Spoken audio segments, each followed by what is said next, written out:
Dubai में घर नहीं खरीदे। जी हाँ, आपने थंबनेल में बिल्कुल ठीक देखा। आप लोग भी शौक हो गए होंगे, यार विक्रांत भाई तो लगातार हमको दुबई के घर दिखा रहे हैं, दुबई की इन्फॉर्मेशन दे रहे हैं, अचानक से ये वीडियो क्यों बना दे कि भैया दुबई में घर नहीं खरीदे।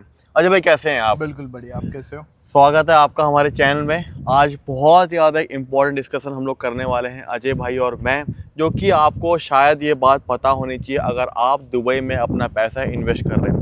देखिए 100 से 200 पॉइंट्स है कि दुबई में आपको पैसा लगाना चाहिए, कि इन्वेस्ट करना चाहिए, घर लेना चाहिए। क्यों? क्योंकि भैया यहाँ पे आपको पता है कि दुनिया की आपको सेफ्टी मिल जाती है, एक अच्छा रेंट आपको देखने को मिल जाता है और आपका अपना खुद का घर।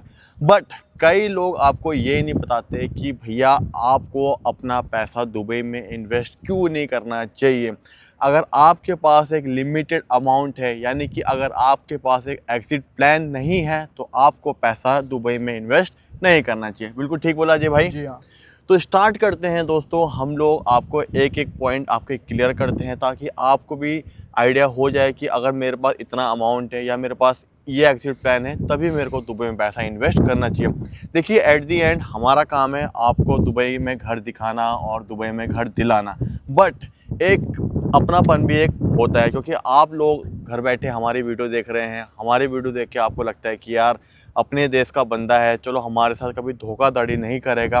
हालांकि हमारा बिजनेस है, हमारा काम है, बट आप हमारे परिवार हैं, तो हमारा ही फ़र्ज़ बनता है कि आपको अपने परिवार की तरह बिल्कुल गाइड किया जाए। बिल्कुल सही है। तो अजय भाई कहाँ से स्टार्ट किया जाए? जी, अगर सबसे पहले और सबसे इम्पोर्टेंट फैक्टर ये होता है कि अगर आप दुबई के अंदर इन्वेस्टमेंट करते हैं ऑफलाइन प्रॉपर्टीज़ के जी अंदर, तो यहाँ पे फ्लिपिंग एक काफ़ी फेमस टर्म है जिसे यूज़ किया जाता है कि सर आप जो है इस प्रॉपर्टी को अभी मान लीजिए 1 मिलियन दिरहम्स में खरीदेंगे। जी जब तक आप 40% पेमेंट करते हो 1 साल के अंदर, तब तक आपकी प्रॉपर्टी की वैल्यू हो जाएगी 1.2 मिलियन दिरहम्स। जी और आप इसे जब सेल आउट करोगे फॉर एग्जांपल उस वक्त, तो जी। आपको जो है 400,000 की इन्वेस्टमेंट के ऊपर एक्स्ट्रा 200,000 दिरहम्स का प्रॉफिट हो जाएगा। अच्छा। तो ऐसा तो नॉर्मली बहुत कम होता है पूरी दुनिया के अंदर कि आपको इतना अच्छा रिटर्न ऑन इक्विटी देखने के लिए मिल जाता है, और जी कई सारे जगहों पे आपको मिल भी जाता है। बिल्कुल बिल्कुल पर बिल्कुल। आपको हमेशा इस चीज़ का ख्याल रखना है, क्योंकि मैं ऐसे कई सारे लोगों को जानता हूँ जिनके पास अगर वो उस प्रॉपर्टी को रीसेल नहीं कर पाए, जी तो उनको 100% पेमेंट की तैयारी करनी चाहिए। क्योंकि खास करके बहुत सारी प्रॉपर्टीज़ के अंदर असली मज़ा तब आता है जब आपको उसका हैंड ओवर मिल जाए। तो आप जो अगर इसको रीसेल करो तो आपको 100% यहाँ पे कैपिटल अप्रिसिएशन देखने के लिए मिल जाता है। तो इस चीज़ के अंदर ना फंसे कि अगर आपको कोई एजेंट कह रहा है, आप किसी एजेंट को कहते हो कि मेरे पास 50, 60 या 70 लाख रुपए है, जी। और वो आपसे कहता है कि सर 50% कर दो पेमेंट, हाँ 50% हम आपको रीसेल करा के इसके अंदर 50% का प्रॉफिट हाँ। और करा देंगे। तो अच्छा। आपको इस चक्कर में बिल्कुल नहीं गिरना है। आपके पास बैकअप में 100% पेमेंट होना ही चाहिए। देखिए जाहिर सी बात है, जब भी हम फ्लाइट में उड़ते हैं, यानी कि अगर आप इंडिया से दुबई आ रहे हैं तो फ्लाइट में आप सफ़र ज़रूर करते हैं, ठीक है ना। हालांकि कभी भी इंसिडेंट ना हो, मैं तो ऐसी दुआ करूंगा ऊपर वाले से। बट क्या होता है ना, फ्लाइट उड़ने से पहले एयर होस्टेस ज़रूर बोलती है कि भैया आपके पास ये सेफ्टी चीज़ें हैं, पैराशूट के बारे में बताती है, एग्ज़िट प्लान आपको समझा रही होती है। तो सेम वही चीज़ आपकी भैया यहाँ पे, जब आप दुबई के अंदर एक अच्छा घर अपने लिए देख रहे हैं, तो आपके पास एक एग्ज़िट प्लान होना बहुत ज़रूरी है।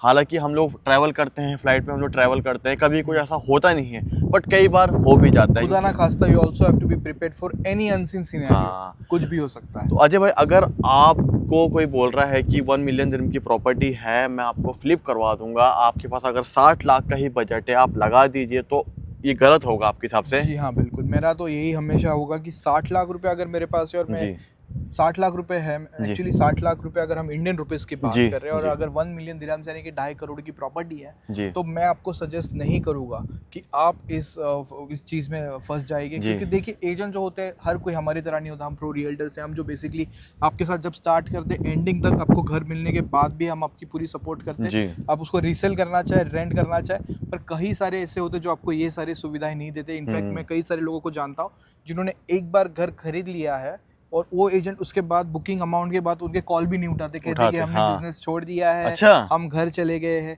हालांकि वो काम में ही होते, पर क्योंकि पोस्ट हैंड ओवर या फिर पोस्ट सेल सर्विस जो है वो हम देते, प्रो रियल्टर्स हम देते, जैसे कि आप जानते हैं। तो उसी वजह से मैं आपको सजेस्ट करता हूँ, एक तो आप अच्छे रियल्टर्स के साथ जाइए, दूसरी जी बात ये कि आपके पास 100% पेमेंट होना चाहिए। हाँ या फिर हाँ, अगर आप कहते हो कि मेरी एक जगह है जो बिक जाएगी, हाँ कोई हाँ प्रॉपर्टी बिक जी जाएगी, मेरे पास जी पैसा आने वाला है, आपके पास जी 100% गारंटीड पैसा फ्यूचर में आएगा, जी पर आएगा ज़रूर। जरूर तो आएगा। ही आप इसके अंदर हाथ डालिए जो होते हैं ऑफलाइन प्रॉपर्टीज़। क्योंकि देखिए अगर आप प्रॉपर्टीज़ की पेमेंट की जब डेट आती है और आप उसको भर ना पाओ। हाँ जी।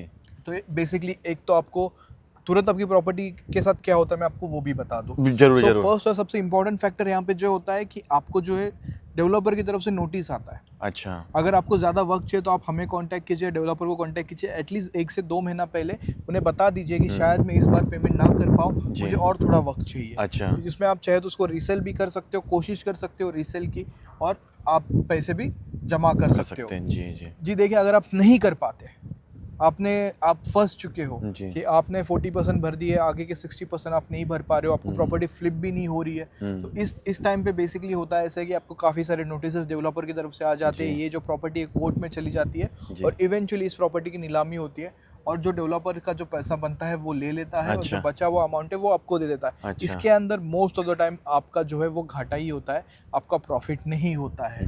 देखिए वैसे तो दुबई के अंदर आपको बहुत अच्छे पेमेंट प्लान देखने को मिल जाते हैं। ये बोला जाए कि भैया 1% पेमेंट प्लान भी आपको देखने को मिल जाता है। दुबई के अंदर एक अच्छा रेंट भी आपको देखने को मिल जाता है। बट वही बात घूम फिर के आती है, अगर आपके पास एग्जिट प्लान नहीं है, आपके पास एक अच्छा एजेंट नहीं है, यानी कि घर दिलाने से पहले और घर दिलाने के बाद अगर उसका आपसे अच्छा रिश्ता नहीं है, तो मुझे लगता है कि आप अपना पैसा लूज़ कर जाएंगे। क्योंकि घर को आपको दिला दिया, ठीक है ना, ऑफ प्लान प्रॉपर्टी आपको दिला दी, फिर आपको फ्लिप करने का प्लान है तो आप फ्लिप कर सकते हैं। नहीं तो आप चाहते हैं कि मैं 60% पे करूं, 40% अपने रेंट से जनरेट करूं। अगर आपको मार्केट की नॉलेज नहीं है, आपको लोकेशन का नहीं मालूम है, तो फिर आप रेंट पे कैसे चढ़ाएंगे? जी हाँ, बिल्कुल। है कि नहीं अजय भाई? और कुछ ऐड करना चाहेंगे अजय भाई?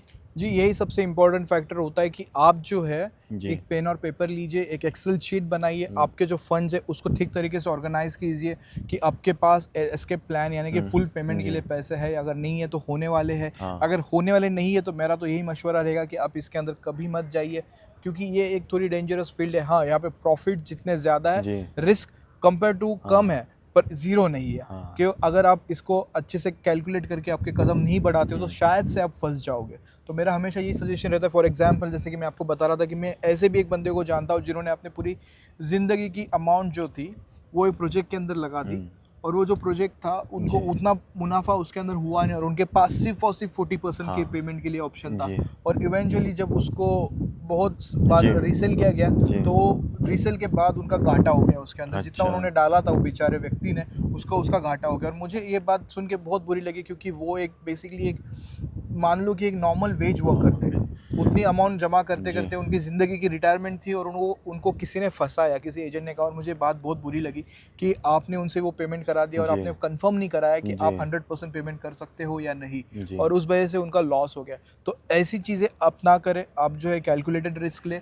100% आप श्योर होना चाहिए कि दुनिया यहाँ की वहाँ हो जाए, पेमेंट अगर मुझे 100% करना पड़ा तो मैं कर दूंगा। फ्लिप के चक्कर में नहीं पड़ना। दुबई यूएई की बात करते हैं तो देखिए, अगर आप यहाँ पे कभी भी आपको कोई नया प्रोजेक्ट दिखता है, ठीक है ना, ऑलरेडी वो एरिया डेवलप होता है, यानी कि जो यहाँ के लीडर हैं ऑलरेडी वहाँ पे सड़क वड़क बनाते हैं, कनेक्टिविटी रखते हैं। हम कोई सी भी एरिया की बात रख लेते हैं, बट कई बार कुछ इंसिडेंट ऐसे हो जाते हैं कि उसमें आपके पास अगर बैकअप का पैसा नहीं है, आप फ्लिप नहीं कर पाए, तो वो सिर्फ आपका ही नुकसान होने वाला है। मुझे लगा कि वीडियो खास करके बहुत इंपॉर्टेंट है, क्योंकि काफ़ी लोग चाहते हैं कि दुबई में अपना पैसा इन्वेस्ट करें। काफ़ी लोगों के पास INR में 1 करोड़ रुपए हैं, वो चाहते हैं कि इन्वेस्ट करें, बट आपके पास जब तक फुल अमाउंट नहीं है तब तक नहीं जाइएगा।